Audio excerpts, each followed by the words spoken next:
Baik, Assalamualaikum warahmatullahi wabarakatuh. Oke, pada hari ini kita lanjutkan materi rangkaian listrik 2 dengan topik masih berkisar pada analisis keadaan tunak sinusoida ya. Jadi kita menganalisis suatu rangkaian yang terdiri dari RLC ya. Untuk rangkaian listrik 2 itu kan rangkaian RLC, resistansi, induktor, dan kapasitor. Dengan sumbernya adalah sumber AC baik tegangan maupun arus. Nah, sekarang kita sampai pada bab analisis keadaan tunak sinusoida. Artinya kita menganalisis suatu rangkaian RLC dengan sumber AC baik tegangan maupun arus ya. Kemudian menggunakan teori-teori hukum-hukum atau teorema-teorema rangkaian listrik yang sudah dipelajari pada rangkaian listrik 1 ya. Nah, pada kesempatan ini kita akan belajar menggunakan teorema superposisi untuk mencari tegangan atau arus ya pada suatu rangkaian RLC dengan sumber tegangan maupun arus AC seperti itu. Berarti di sini adik-adik semua harus membaca lagi atau memahami apa itu teorema superposisi ketika berbicara tentang rangkaian listrik seperti itu. Nah, di sini saya rangkumkan sedikit teorinya ya. Kalau adik-adik ingin memperdalam lagi berarti adik-adik silakan membaca buku atau di buku atau materi di rangkaian listrik 1 ya. Jadi untuk teorema superposisi ini bisa kita gunakan jika suatu rangkaian itu adalah rangkaian linier. Apa itu rangkaian linier? Ini suatu rangkaian di mana yang persamaan yang muncul akan terpenuhi jika Y sama dengan Kx, di mana K itu adalah konstanta, X-nya adalah variabel. Jika rangkaian ini terdiri dari beberapa sumber tegangan maupun arus, perhitungannya dapat dilakukan dengan cara sebagai berikut ya, yaitu menjumlahkan secara aljabar tegangan atau arus yang disebabkan oleh setiap sumber independen atau bebas yang bekerja sendiri. Ini dengan semua sumber tegangan atau arus independen atau bebas lainnya yang diganti dengan tahanan dalamnya. Jadi nanti menjumlahkan tegangan atau arus yang disebabkan oleh masing-masing sumber. Nanti di studi kasus di rangkaian nanti di soal latihan soal ini akan lebih jelas bagaimana mengerjakan soal atau rangkaian RLC dengan sumbernya adalah AC atau sinusoida menggunakan teorema superposisi. Oke, ini contoh studi kasus ya untuk latihan soal nomor 1. Di sini rangkaian seperti ini ya, ada dua sumber tegangan dan sumber arus. Yang ditanyakan adalah tegangan yang jatuh pada sebuah kapasitor yang memiliki kapasitansi 1/30 farad. Kemudian di sini ada sebuah resistansi 10 ohm yang terhubung ke sumber tegangan. Di sini ada sumber arus. Jadi yang ditanyakan adalah tegangan jatuh atau tegangan pada sebuah kapasitor. Seperti itu.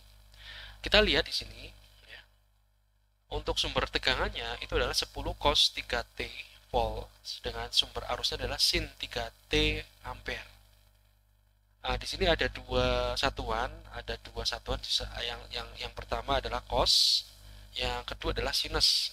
Nah, ini perlu kita samakan dulu ya sebelum kita mengerjakan dan menganalisis rangkaian ini, kita samakan dulu satuannya ya. Di dalam soal ini kita akan membawa nilai cos ini ke sinus ya. Jadi 10 cos 3T volt ini nanti kita ubah ke bentuk sinusnya, yaitu gimana caranya? Untuk mengubah kosinus ke sinus itu tinggal menambah sudut fasanya sebesar 90 derajat.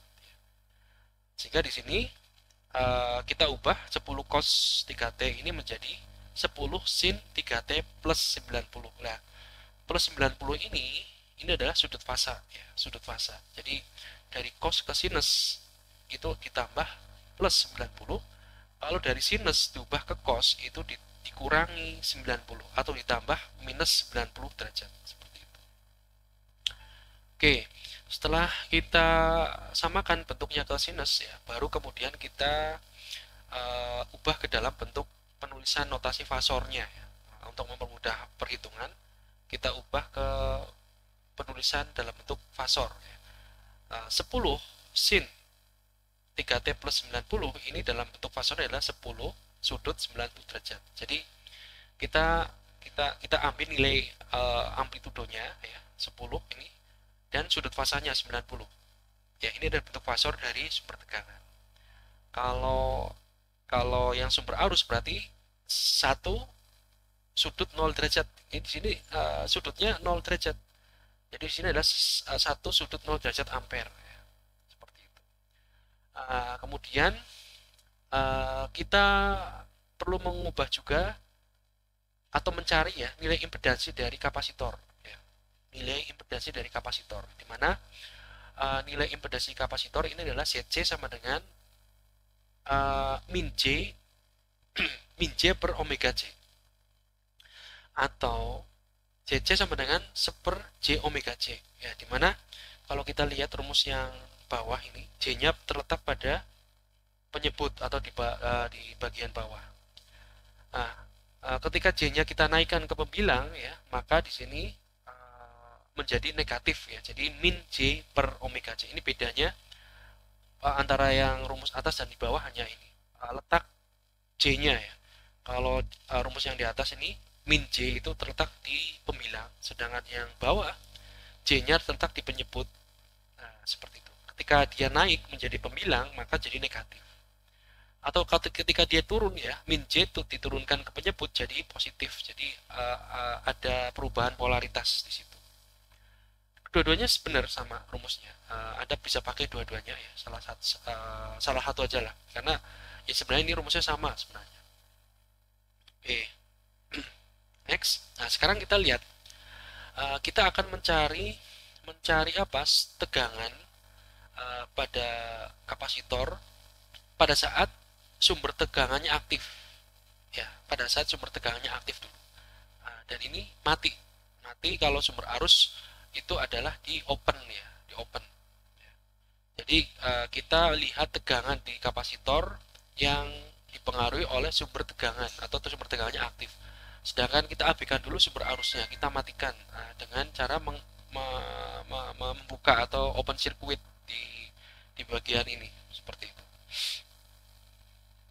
Nah, kita lihat di sini ya.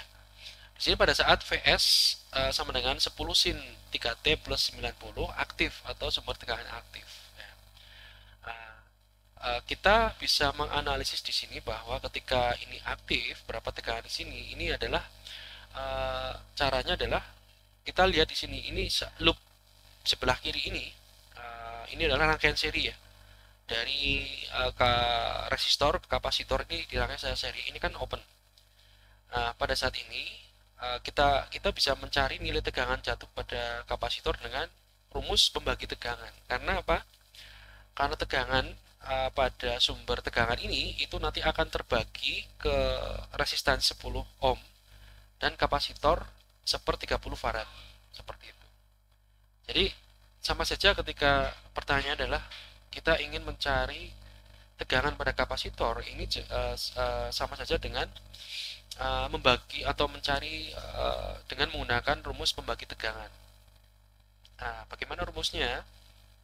Rumusnya adalah, masih ingat ya, rumusnya adalah pembagi tegangan atau tegangan yang jatuh pada kapasitor ini itu sama dengan impedansi kapasitor dibagi dengan impedansi total. Total ini berarti impedansi kapasitor ditambah impedansi dari resistor ini dikalikan dengan sumber tegangannya. Nah, ini Anda bisa lihat di bagian ini ya, dimana V1 ini katakanlah V1 ini notasi untuk tegangan pada kapasitor yang dipengaruhi oleh sumber tegangan, sama dengan min J10. Min J10 ini adalah impedansi kapasitor. Min J10 ini impedansi kapasitor ini tadi diperoleh dari rumus ZC sama dengan min J per omega J ini ya. ketemunya adalah min J10 dibagi jumlah resistansi atau jumlah jumlah impedansinya. Jumlah impedansinya berarti di sini adalah min J10 ditambah 10 ohm dikalikan dengan sumber tegangannya 10 sudut 90 derajat seperti itu. Nah, sekarang kita lihat dasar ini, Anda bisa lihat ini sebenarnya kan pembagian ya. Jadi perkalian dulu di sini ya. Min J10 dikalikan 10 sudut 90 derajat. Perkalian dulu. Ingat, dalam operasi bilangan kompleks ya, kita bisa menggunakan notasi rektanguler ya. Kalau bentuk rektanguler kan A plus JB ya. A plus JB, A-nya itu bilangan real, JB itu adalah imajiner. Untuk yang rektanguler seperti ini itu digunakan ya, notasi rektanguler ya, digunakan pada saat operasi aritmatika penjumlahan dan pengurangan. Ya, jadi penjumlahan dan pengurangan itu pakai rektanguler. Kalau perkalian berarti menggunakan notasi fasor ya. Penulisan fasor dalam bentuk fasor itu pembagian dan perkalian. Kita lihat di sini di bagian pembilang di sini min J10 dikali 10 sudut 90 derajat. Ya, perkalian berarti di sini kita bisa menggunakan notasi fasor. Yang fasor yang sudah ada di sini yang sudah ada ditulis dalam bentuk fasor ini adalah sumber tegangannya 10 sudut 90 derajat. Nah, sedangkan impedansi min J10 ini masih dalam bentuk rektanguler. Ini perlu diubah ke dalam fasor. Nah, khusus jika bentuknya seperti ini ya, min J10 itu dalam bentuk fasornya ini mudah ya. Tinggal kita tuliskan 10 sudut minus 90 derajat. Jadi min J itu merepresentasikan sudut min 90 derajat ya. 10-nya apa ya? 10-nya ini nilai amplitudonya 10 sudut 90 min 90 derajat ya. Jadi mengubah min J10 itu mudah sekali ya. Min J10 berarti sudutnya min 90 derajat. Nah, 10-nya ini sebagai amplitudo. Jadi di sini diubah V1 sama dengan 10 sudut minus 90 derajat dikalikan 10 sudut 90 derajat. Dibagi, ya ini dibagi ya. Min J10 plus 10 ya. Ini min J10 plus 10. Nah, ini masih rektanguler. Nah, sekarang kita lihat perkalian yang bagian pembilang nih, min 10 sudut 9 min 90 derajat dikalikan 10 sudut 90 derajat ya. 10 kali 10 100 ya. Ini untuk khusus untuk sudut ketika perkalian berarti ketika operasinya perkalian berarti ini adalah menjumlahkan antara sudut yang pertama dengan yang kedua.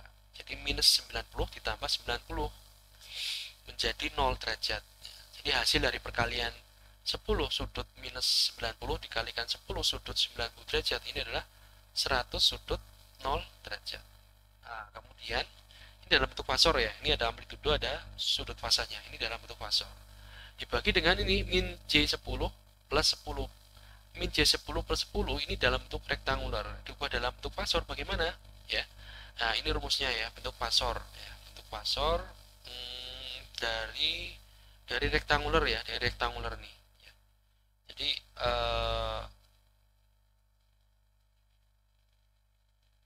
A plus JB atau ini ya, ini bisa ini juga ya, pakai notasi lain ya.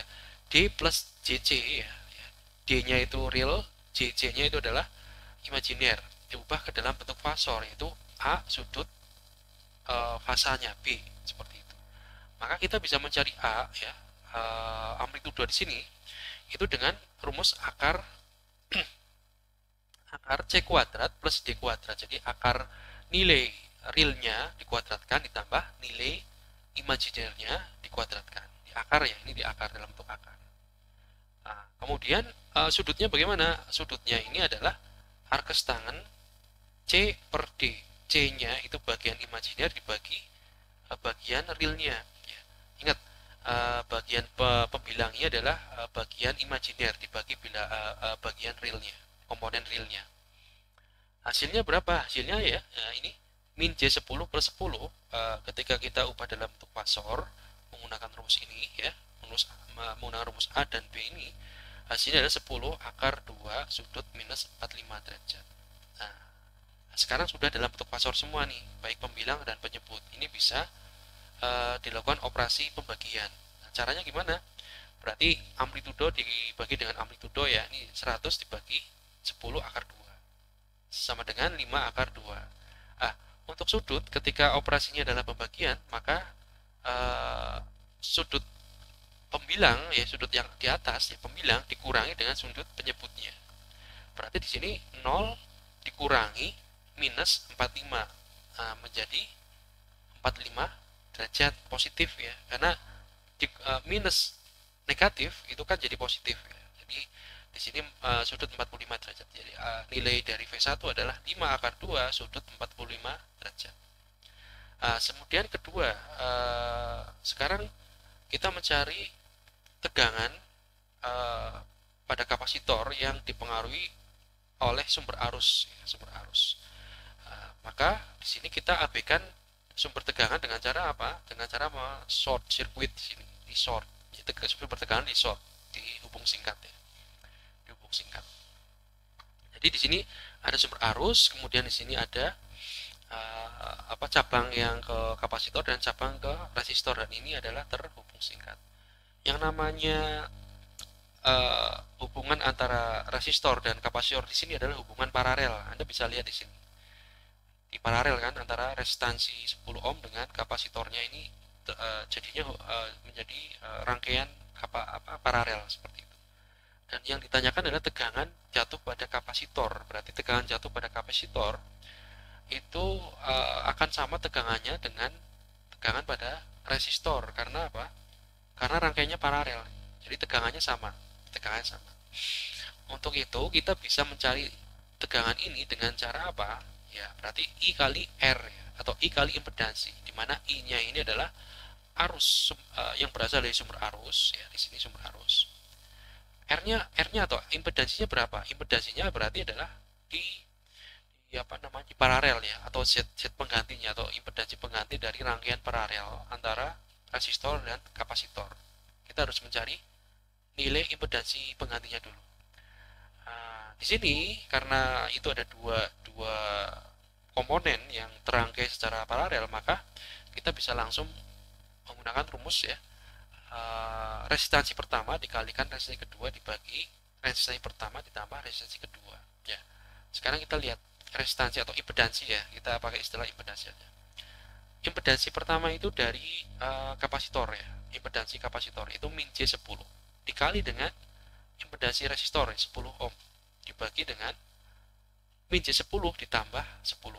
Nah, ini khusus kalau komponennya terdiri dari dua komponen ya. Ini. Kalau 3 berarti jangan pakai ini. Berarti 1 ZB sama dengan 1 Z1 ditambah 1 Z2 ditambah 1 Z3. Adik-adik perlu mereview kembali ini pelajaran rangkaian listrik 1 terkait dengan rangkaian paralel dan seri ya.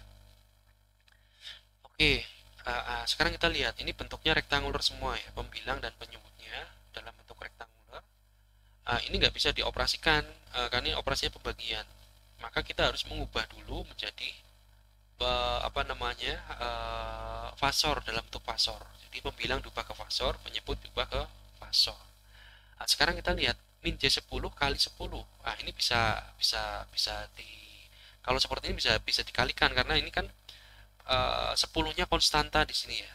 Ini konstanta dikalikan dengan bentuk J. Berarti min J10 kali 10 itu sama dengan min J100 ya. Kecuali di sini ada bentuk rektangular lagi ya. Bentuk rektangular lagi di sini dikali nggak bisa, harus dijumlahkan. Harus penjumlahan seperti itu. Tapi kalau dikalikan dengan suatu konstanta ini bisa ya. Tinggal Anda kalikan 10 kali 10 berarti 100. Jadi di sini nilainya adalah min J100. Kemudian ini ubah dulu ke fasornya. Ini kita ubah dulu ke fasor. Kalau ini langsung diubah ke fasor bisa ya. Karena ini di sini hanya terdiri dari komponen imajiner ya, realnya tidak ada. Jadi kita ubah langsung menjadi 100 sudut minus 90 derajat. Ingat, di sini adalah min J. Min J itu nilainya adalah minus 90 derajat. Minus 90 derajat. Jadi hasilnya di sini ZP sama dengan ini diubah ke fasor min J 100, ini adalah 100 sudut minus 90.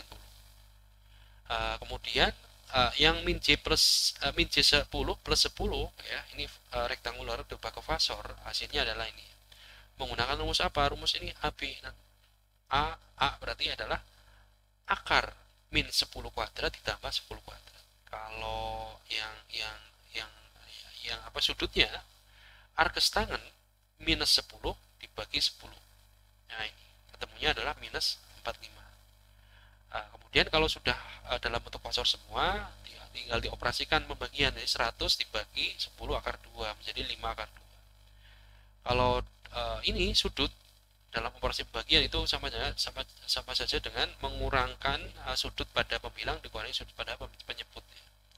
Jadi minus 9 dikurangi minus 45 atau minus 9 ditambah 45 menjadi minus 45. Sehingga tegangan pada kapasitor atau V2 itu adalah, tadi saya sampaikan tegangannya, tegangan pada kapasitor adalah impedansi total dikalikan dengan arus. Nah, impedansi total di sini ya, impedansi total di loop ini dikalikan dengan arus pada sumber arus. Itu adalah sumber tegangan jatuh pada kapasitor, yang mana tegangan jatuh pada kapasitor ini juga sama dengan tegangan pada resistor karena hubungannya paralel. Oke, ketemunya di sini adalah 5 akar 2 sudut minus 45 derajat. Oke. Sekarang tegangan sebenarnya dari kapasitor berapa? Dengan menggunakan metode superposisi, maka tegangan adalah penjumlahan aljabar dari tegangan V1 tambah V2. Nanti kita tambahkan aja nih V1 berapa, V2 berapa. V1 5 akar 2 sudut 45 derajat. Kemudian V2 5 akar 2 sudut minus 45 derajat. Ingat, di sini ada penjumlahan, operasinya penjumlahan. Kalau penulisannya dalam bentuk fasor, ini nggak bisa. Maka harus diubah ke rektangular dulu. Ubah ke rektangular. Bentuknya adalah A plus JB ya.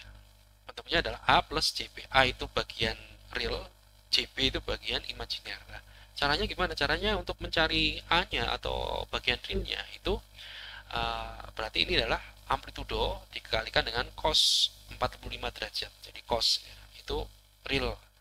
Jadi untuk mendapatkan nilai 5 di sini itu adalah 5 akar 2 cos 45 derajat.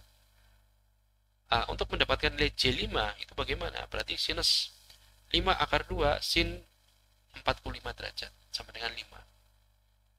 Ya, sama-sama 5. Sekarang ini yang beda ya. Ini 5 akar 2 sudut minus 45 derajat diubah ke dalam bentuk rektangular ya. A-nya berapa? A-nya sama di sini ya. 5 akar 2 cos minus 45 sama dengan 5. Nah, di sini min J5 ya, min J5 ini didapat dari apa? Dari 5 akar 2 sinus minus 45. Jadi min 5 ya. Tinggal Anda jumlahkan nih. Ini karena ini adalah bentuk rektangular, bisa dioperasikan dalam penjumlahan. Berarti di sini yang konstanta ditambah konstanta 10, yang bagian imajiner ditambah bagian imajiner, berarti J5 ditambah minus J5 kan 0 ya, berarti sisanya dan 10 sebenarnya 10. Jadi tegangan pada kapasitor itu 10 dalam bentuk fasor ya. 10 maksudnya apa? Di sini sudut fasenya dia ada 10 sudut 0 derajat sebenarnya. Kita kembalikan ke dalam domain waktu ya, domain waktu. Karena ini bentuk fasor ini atau rektangular itu kan mempermudah kita dalam mencari nilai tegangan ya, atau arus jika sumbernya AC. Jika sudah ketemu ya dalam bentuk fasor atau bentuk rektangular, ini perlu diubah ke dalam bentuk waktu ya, kawasan waktu, sehingga menjadi V sama dengan 10 sin 3T ya. Ini 10 nya jadi amplitudo nih 10, V sama dengan 10 sin 3T. Nah, ini tegangan yang ada pada kapasitor menggunakan teorema superposisi. Mungkin sampai di sini dulu ya untuk superposisi ya. Nanti kita lanjutkan untuk Thevenin dan Norton ya. Seperti itu. Terima kasih atas waktunya. Assalamualaikum warahmatullahi wabarakatuh.